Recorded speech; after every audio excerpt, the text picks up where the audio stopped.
This is the Sony PS2. I recently started playing Transformers on the PS2, and that kind of surprised me because this game was released for actually PS3 as well, more modern console at that time. So it was surprising that Activision chose to also port the game for PS2. I mean, it's a very common practice to have a game ported for both generations, so the older one and the newer one at the time of a transition. So at the time of this game's release, probably PS3 was probably introduced and the PS2 was still around, and it was very popular as well.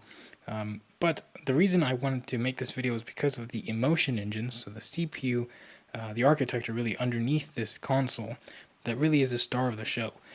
Because Sony really optimized the PS2 phenomenally to run games, and obviously in 3D games, and push the boundaries at that time of the release of this console in the early 2000s, before the PS3, and obviously PS3 was a leapfrog on its own. Playing this game on PS2, I really enjoyed it. There are some obviously resolution things that you need to sort out because you're playing a game in the current world, which has 4K TVs, and back in the day they only had 720p, or obviously less than that, and 1080p was kind of kicking around, or starting to kick up.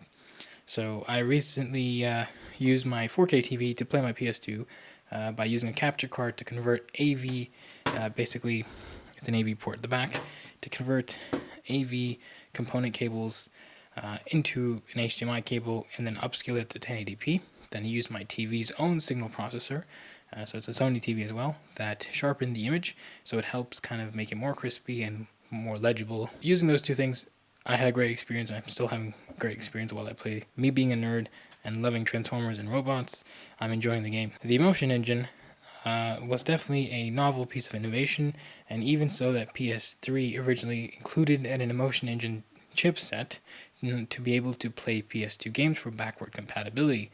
Obviously, we know that PS3 removed the emotion engine for a cost down, but I think including it kind of shows Sony's position that to be able to enjoy PS2 games, you need the actual hardware. And I think that's the point I wanted to make.